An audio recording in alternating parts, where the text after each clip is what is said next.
Welcome to the Awakened Healer podcast. I'm your host, Mary Beth Vander Linden. I'm an ordained Christian minister, international intuitive healer, healer trainer, speaker, and retreat facilitator. On the Awakened Healer podcast, myself and a wide variety of fascinating guests will share our gifts and divine experiences. I won't shy away from diving deep and asking big questions during these conversations. In turn, we will open up and share our deepest thoughts on spirituality, angels, intuitive development, crystals, healing of all kinds, and how bridging ancient wisdom with modern science can bring you to a deep and profound healing in every area of your life. Welcome to another episode of Awakened Healer podcast. I'm your host, Mary Beth Vander Linden. Today we're going to be talking to Bernard Morin, and he's a shaman, and we're going to go a little bit into how that came to be. He's been led by his life experiences and was encouraged by two teachers throughout his life. He's also learned greatly from adversity. I think we can all relate to that. We've all had adversities in our lives that really taught us a lot. And so he's been blessed to be accompanied by a deceased partner for several years. And he's also had several unusual experiences throughout his life, which led him to question both the nature of commonly accepted realities and our very existence. As a child, he had experiences of alien abductions, which continued until 20 years ago as an adult. And Bernard developed what is known as psychoneuroimmunology out of many observations that he had made at the age of 22. He was also taught Reiki in the traditional method in 1988, and he felt that that really opened perceptual doors for him and opened his suppressed life experiences. Bernard pursued courses in shamanism in 1988 until he discovered that this had actually been a large part of him since childhood, but that he had shut it down out of fear or the thought that people would perceive him as insane. And he taught Reiki and shamanism from 1992 until 2005. He recently restarted teaching shamanism by request in Canada. He also clears spirits from residences, Canadian military cemeteries, and he protects the spirits in the First Nations healing grounds. So I'd like you all to welcome Bernard. Well, thank you, Mary Beth. I'm so glad to have you on the show today. I'm sure you have a lot to tell us about that we may not have heard before. Mm-hmm. I know my listeners know that there are so many different types of healers. Sometimes people have a difficult time sorting out what type of healer they really came here to be. And so tell us a little bit about how you started remembering like who you really were and what you came here to be. As a child, I had known that I had an ability in my hands. I didn't know what to do with it. If I put it on someone's tumor, was I helping the tumor or was I helping the body to fight the tumor? So when I hit Reiki in 88, I booked a session with my first teacher, Anita Levin, and as soon as she put her hands on me, I thought, oh my God, I am home. And I couldn't put that in any other words. And I had, at that point, I'd been working with her for less than 30 seconds. And it just seemed to tell me that everything I had been or felt in my life was fine. And she's certainly a very non-judgmental person, so it didn't matter what I said. She had an understanding or a place of understanding for it. And secondly, I worked with a teacher in New Hampshire who was born a healer. Mm-hmm. And when I met Eleanor Moore, she's dead now. When I met Eleanor and started working with her, there was a UFO experience over the house when I was there. That's a longer story, but I mentioned it to her. She was walking down the hall carrying towels. Now, this is a woman who is a lot like a grandmother to me. Right. And I said, Eleanor, there's these bright lights on top of the house. And she said, oh, it's just a UFO, dear. They've come to talk to me. You'll hear a jet in a few minutes from the airbase, and then you'll hear a helicopter. And you'd think after all these years they'd come in and ask what was going on. She was that matter of fact about it. And she was like a grandmother. We were in an old farmhouse on a hillside in New Hampshire. And I can relate. and I thought, oh my God, all that stuff in my childhood I blocked away is normal for her. You know, Right, right. it happens. And Like every day. I was so released. Now I knew when I was 5 that I was gay.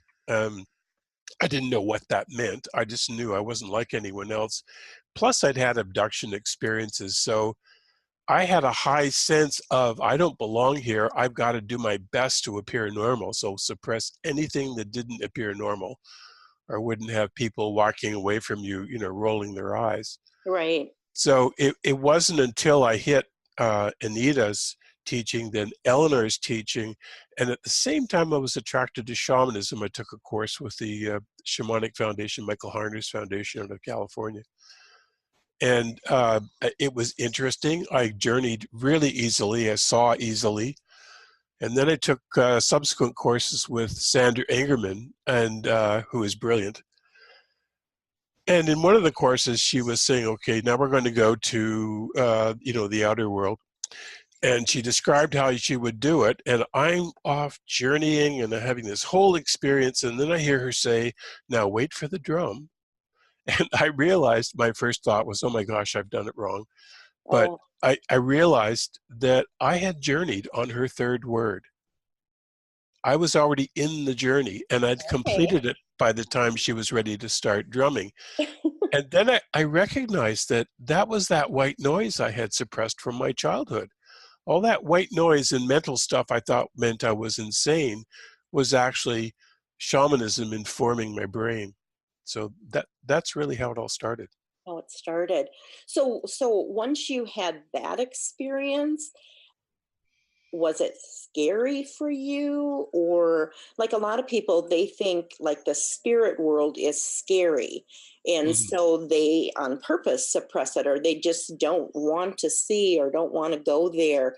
But what is your thoughts, or on that, and how people fear the spirit world?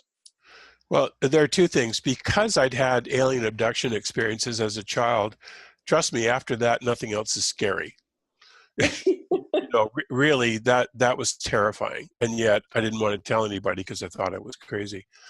So that's the first part of it. The second is the spirits after that just seem to be kind of matter of fact, and it can be scary to a point. But then I started becoming intrigued by them, and I thought, well, who are they? I mean, what are they, and why are they here? And Right. and the more you delve into that, you realize these are people who had real lives and real emotions. And they're stuck between our world, this plane, and their vision or belief of heaven, religious or not. And I became fascinated by who they were. It was the same thing that drove me into psychoneuroimmunology. I didn't name it, by the way, but noticed by observing a bag lady in the corner of where I lived in London, England at the time, that um, she was clutching the same bags every day, and she was shaking her fist at the traffic going through the intersection and being angry. And cars would sometimes beat their horn, and she would just jump up at it. But other people coming down the street would slip money into her pocket. Her name was Mary, Uh-huh. and I thought, what is it like to be her? So I took on her physical demeanor. There was a light standard between us, and I went back to my room that night and I practiced it. I walked around my room in her physical shape for about 20 minutes, and I suddenly realized that I knew everything about her. I knew that she'd been beaten down, that her father a strong authoritarian, and that children should be seen and not heard. And there she was, being angry back at something that didn't talk back to her. Okay. So that started a whole realm of looking at who has certain particular problems and what they may have in common psychologically with other people with the same issues. And I worked with a friend in that. This was while we were in England. Um, when I hit Louise Hay's work several years later, almost 20 years later, I realized Louise Hay and I had the same words for some of the same things. So I thought, okay, this is universal. It just isn't my, as I might call it, a party trick. But there really is a universality component to it. So that's how that started. And the same thing with ghosts. I thought, I'm fascinated. What's it like to be them? You know, what do they experience? Why are they like that? Why are they stuck in this time continuum and repeating things? So that drove my fascination. And once you started observing that or studying that, what did you find? Well, there are several ways in which they appear to people. Some people actually see as with their eyes. Others sense it. There's a coolness, excuse me, or an electrified atmosphere, a coldness, or an innate sense of fear or danger. Sometimes it's olfactory. You sense a smell of perfume or tobacco or wood shavings or even a favorite food. Still others feel something or someone touch their arm or sleeve. It varies. It's individual. There isn't one language there. Okay, so you're describing what you call ghosts. So to you, who are ghosts? Because I have the same experience, or my clients have the same experience, but it's actual. I have called in my spirit team, my guides, my angels, Jesus, deceased loved ones that want to assist with the healing, and then their team of angels, guides, whoever their ascended master is and their deceased loved ones. So they'll experience all those same type of things, and they're all of the light. That's And correct. so when people hear ghosts, sometimes they right away go to something dark. So what is a ghost to you? Well, ghost is a popular term, and Right. it's not something I normally use, although I will describe myself as a Ghostbuster at times because that is popularly understood. Yeah. But I'm a spirit sensitive, and even that is misunderstood. So you have spirits who have ascended onward, who can elect to come back and assist you at will or at your calling. But there are others. The ones I'm really focused on were the ones who seem trapped in between. I jokingly call it the interstate, Right. where they aren't fully over into the other side, as we would call it. They're sort of stuck here, and I'm fascinated by why. Like, what is it that holds them? What could be so traumatic and enveloping that it would hold them inside that trauma for Right. forever? Mind you, there's no time on the other side, so we think it's forever. For them, it's not. Right. Yeah, that's not linear. Like the other side is not linear. They don't have time, space, That's right. all That's that right. type of thing. So I experienced something similar to that about it's been over 7 years ago now. My grandson's dad died in an accident, and it Hmm. was like instant. Right. And 3 days later, all of a sudden I saw him sitting cross-legged in the highway right where it happened, Exactly. looking around. And I'm just using his words, and he said, what in the hell happened? He just hadn't comprehended that he had been killed in an accident. Like, that just wouldn't go into his head and everything. And so I spoke to him and I said, like, Dustin, you were in a horrible accident, you died instantly, and you need to cross over and everything. And so I helped him with crossing over. So I understand that part of it, because I had actually experienced that with a loved one. Hmm. Yeah. Now, what did he do when you told him he was dead? He Did he was accept really that? shocked. We had Right. a talk about it. I probably talked to him for like 15 or 20 minutes and Right. really went through exactly what happened, when it happened, what he was on his way to do when it happened. And as I explained all of it, he remembered like being in the car and that he was on his way to Springfield, Missouri, and that he was going up there to inquire about a job he had applied for, and he was going there to pick up a speaker that I think he had blown a speaker. He was a just wonderful guitar player. He was self-taught, but he was just amazing. Hmm. And so as I explained all those different things, and you had called the store, we don't know if you were texting or if you had called, he had called them, Hmm. it turned out. And right as they were answering, the semi in front of him all of a sudden slowed way down as it went up like a mountain, and he went right underneath it. Okay. And so he was killed instantly. And but as I explained, like, you were in, your car, and there was a semi in front of you, and you were on your way to do this, and he could remember like all those things happening. So then he gradually realized that, I was like telling the truth, that that is what really happened, and that he really was gone and Good. everything. And so then he did cross over. But and I Good for you. actually saw, like, other people on a hillside along the highway that had crossed over before, that were family of his. Hmm. And I said, well, your family, that's crossed over, they're waiting to go back with you and everything. And he recognized them, especially his grandpa and everything. And so, everything kind of clicked. It just took him a while Hmm. to, be able to accept that. And Now, how did you know how to take him up? it just came to me. Right. Everything I Isn't do it is spirit led.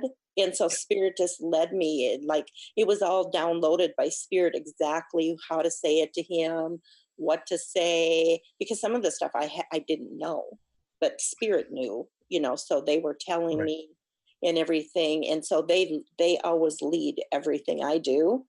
And so I was just spirit led through the whole process, and then, helped him to cross over. And, they were the ones that had his family that he would recognize. And he knew the grandpa had already crossed over, that, Hmm. he was deceased for quite a few years at that point.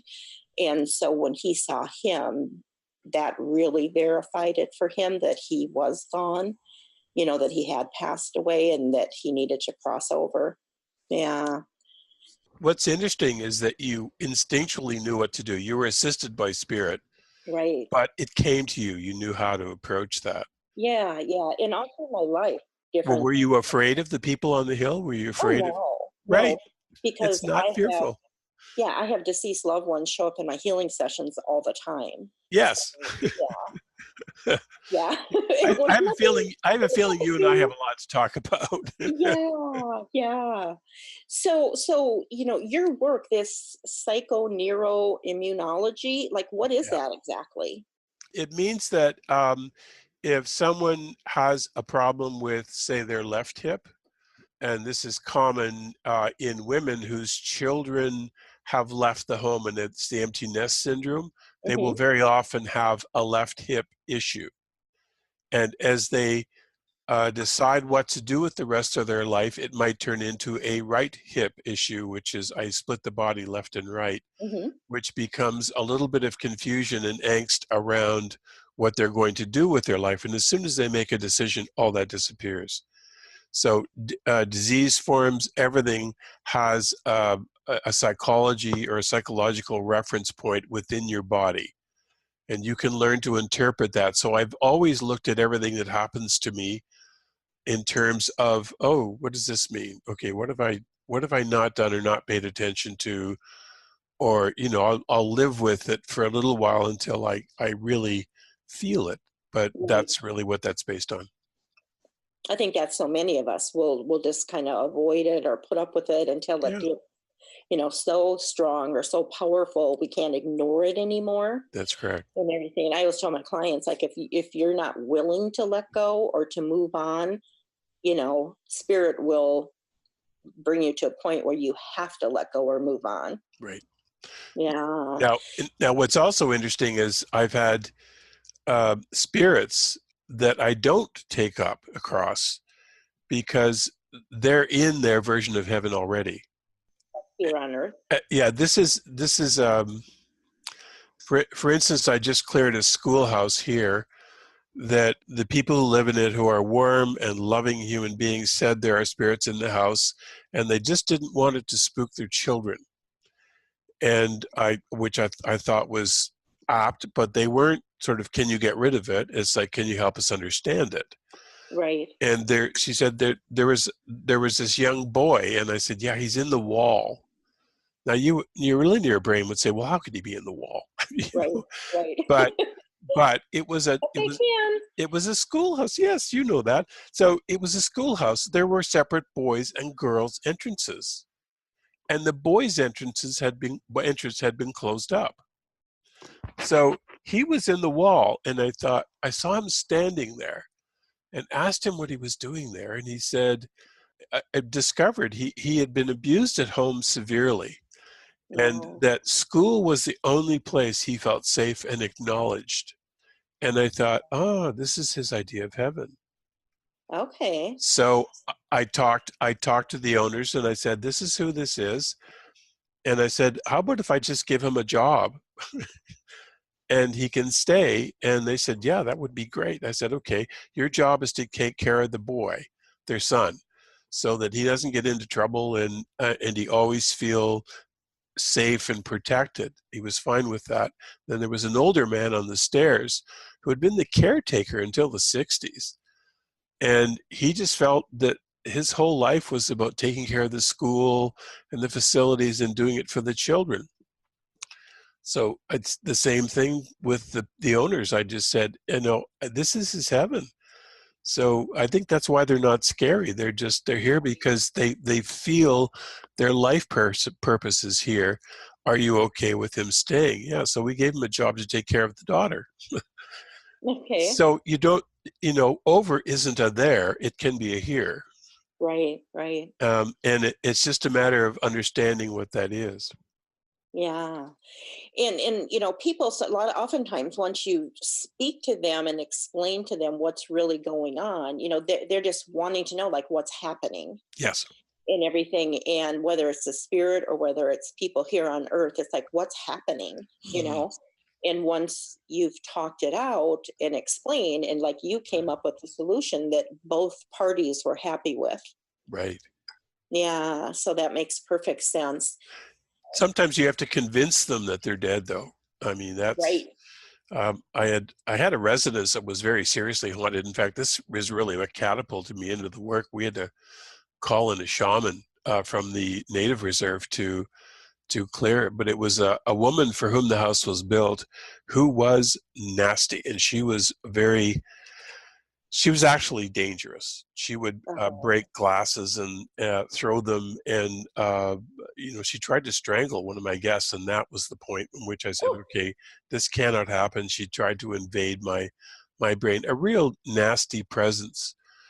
And then I became fascinated by what's it like to be her. The house was built for her, so I can see this is heaven of a sort for her, but there's too much anger. What is the anger about? So the whole process became that. And in talking to her, you do things like, you're dead. I am not. I absolutely am not. Heard her voice, and we had her channeled out. And I said, well, yeah, you are. What was the last time you had dinner? And she said, well, we had dinner on the porch and not in the dining room. And I said, oh, what did you eat? And she couldn't remember. Mm-hmm. And then he would say, well, when was the last time you slept? And she said, well, I don't sleep really. And I thought, yeah, okay, you sure don't. And the third thing, and this always gets them, when did you last go to the toilet? And because she was from the early 1900s, she was really found that to be really Rude. really rude. Yes. And And she stopped, and I said, "See, you're dead." And I said, "But you're in the wrong place, you know. Let me show you where that is." But we had to Right. undo her trauma to get her to go to find out what that was, and that's a whole other story. Yeah. Yeah. But they're like people. They are people. They're not foreign entities. You know, they are us, right? Right. Well, that's even, you know, our loved ones that have crossed over, Hmm. they're people. They still have the same personality, and they like to attend parties, and they like to come in and check on you and make sure you're okay. Yes. Or I did in-home care for the elderly for over a decade, and I would live in their home with them, and I helped many of them cross over when their time came and helped their loved ones deal with it. But it was so funny. I had a couple that I took care of, and then he crossed over, and the next at about 5:20 in the morning, and then about 8:30 in the morning, I was on the phone with the daughter the next day. And I said, "Oh, how funny." And she said, "What?" And I said, "That heart shaped magnet your dad gave your mom, and she on the refrigerator." And she said, "Yeah." And I said, "Well, it was on the freezer." I said, "Now it's down on the refrigerator." And she said, "Oh, it must have slid." I said, "No, it can't. There's like a 3 or 4 inch gap between Right. the freezer and the refrigerator." And she even said right away, she goes, "Oh, that's my dad letting my mom know that he's okay." But he would come, like you were saying, and I was saying too, they don't have time like we do. Right. And so usually at 3:30 in the afternoon, she'd be sitting in her easy chair doing her crossword puzzles and everything. But he would come at 3:30 in the morning, and all of a sudden I'd hear click, click, click, click, and I'd see this flash and flash and flash of light. And here he was standing by that table lamp next to her chair, and he'd be clicking it on and off, trying to show her that he was there. And I'd have to go out in the living room and say, "It's 3:30 in the morning. She's sleeping." Right. you know, you need to come at 3:30 in the afternoon. And so, yeah, that concept of time isn't, and especially when they first cross over, they have a much harder time. But Yes. electronic, I mean, sometimes he'd all of a sudden just make the TV come on, but it would be like blaring loud and everything. So, yeah, it takes them a while to like figure it all out. I try to explain to them that they can actually approach their loved ones in their dream state and have a full Yeah. conversation. They don't have to pull these physical tricks to Right, try and get right. their attention. It's actually much easier to go into their dream state. But they initially need to learn that they can go through walls and roofs and travel to other people they love. They aren't stuck with the limitations of the physical realm. They learn Yeah. that as they go, right? My grandson had a really hard time with it. Of course, that was his dad, and so we had built a memorial garden right outside my front door, and we'd pick up different shells that he really loved or crystals that he wanted his dad to see or have, and he'd put them in the garden. And there were different like angel statues that he would find when we went to garden stores and asked, like, "Can I have that like for daddy's garden?" and everything. And so he was out on the steps. He was having a really hard time that particular day, and he was out on the steps, like talking to him. Hmm. And all of a sudden, it was like 3 weeks after he passed. So it was like towards the end of November, which it's cold in Washington, Right. the Washington state, at the end of November. And all of a sudden, I thought, "What is that?" And I'm like, "Oh my gosh, it's Dustin," and it was the ceiling fan. Here he had come in the bedroom where my grandson would sleep, and he had turned the ceiling fan on, but it wasn't like ceiling fans, they have low speed and high speed, but Right. this was like a helicopter blade, just and everything. And I ran outside and I got Landon, and I'm like, "Landon, come quick. Your dad is talking to you through the ceiling fan up in the bedroom." And Right. so I took him up there and I said, "You can only ask yes or no questions." Right. And I said, "Watch now. I'm going to say something that's a no and tell him to stop the fan if it's a no and make the fan go if it's a yes." Hmm. And so I said, "Are you a pumpkin?" In the ceiling fan, just boom, it just came to a dead stop. Right. And then I said to my grandson, I said, ask him, say, is this Daddy Dustin? Hales called him Daddy Dustin. I said, is this Daddy Dustin? And so he said, is this Daddy Dustin? And Right. started up again. So he stayed up there and that was a long time for Dustin to be able to stay, being he had just crossed over a few weeks before that. But he stayed for about 30 minutes. And I mean, that gave my grandson such peace, Right. knowing that he could still communicate with him. Without fear. Right. Right. Yeah. Yeah. And And so very important. yeah. So that just really brought a lot of closure and a lot of peace to him. Mhm.